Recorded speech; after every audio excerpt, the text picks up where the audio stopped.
माया गर्छु भन्नेलाई यो यो नारायणी खोलाको अवस्था।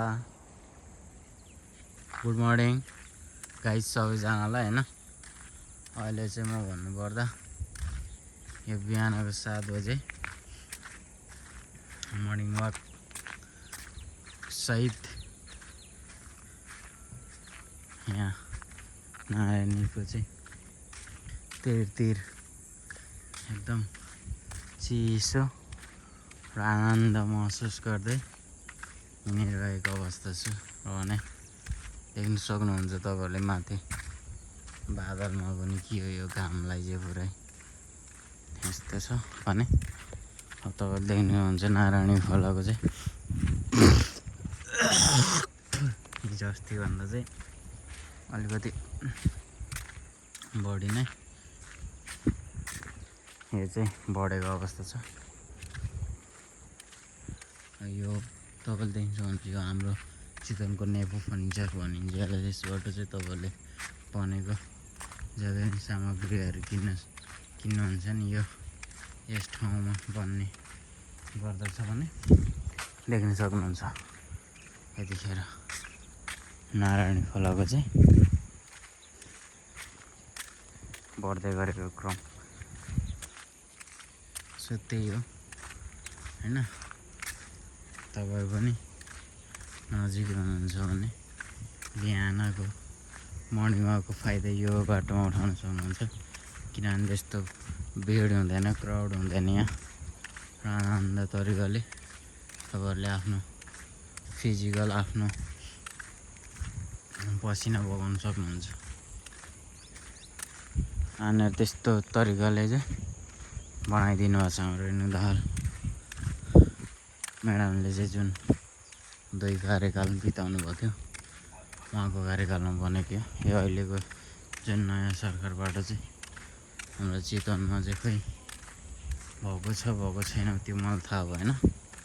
तर यो चाहिँ उहाँको नेतृत्वमा भएको जुन नारायणी नदीबाट चाहिँ पीडित हुन पर्थ्यो यहाँको स्थानीय वासीहरू पनि आज भोलि उहाँहरू ढुक्क हुनुहुन्छ। किनभने यसरी तार बन्धन र यहाँनिर चाहिँ धेरै नै सेफ्टी लगाएर चाहिँ उहाँले यसरी यो खोलाको चाहिँ व्यवस्था मिलाइदिनु भनेपछि तपाईहरुले देख्न सक्नुहुन्छ। यो हो नारायणी नदीको अवस्था। यो भरतपुर 3 12 घरे चितवन 12 घरेको भने ओ मामा श्री खोला बढिसक्यो अनि तपाईँ के भैँसी सारेर बढ्दै आहा ल्याएन दाउरा ल्याएन के अरे होला अहिले यसो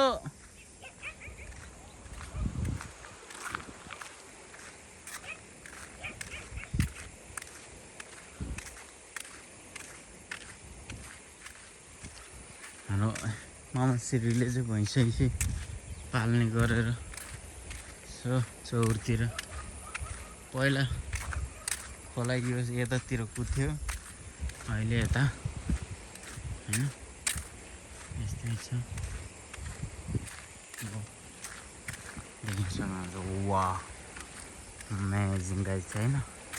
यस्तो बवाल यस्तो दामी देखेको यो बाफ हेर्न सक्नुहुन्छ। बाफ हैन यस्तो बवालको बेउडी है असम यस्तो दामी देखे हैन।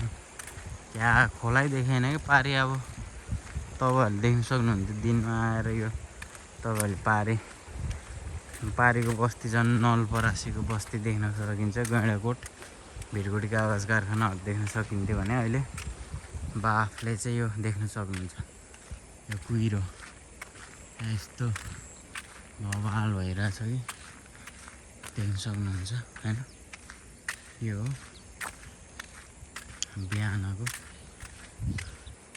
दृश्य तपाईँहरूले देख्न सक्नुहुन्छ गाइस है। अब यस्तो बवाल देख्यो हेर्नुहोस् अनि तपाईँहरूलाई वाउ मनुङकोटको भाइब्स आहा यहाँ चाहिँ होइन। अब यो मनुङकोटको भाइब्सले चाहिँ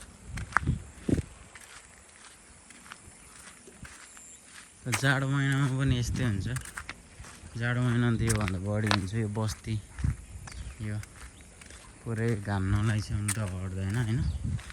तर पनि अहिले पनि यो गर्मी महिनामा पनि भदौमा पनि यस्तो छ कि देख्नुहोस् यस्तो बवाल छ भने वो सेट ब्युटिफुल। हो गाइस है, अब नेक्स्ट भिडियोमा भेटौँला। अहिले चाहिँ अब यहाँसम्म मात्र हो। म अब घरतिर जान्छु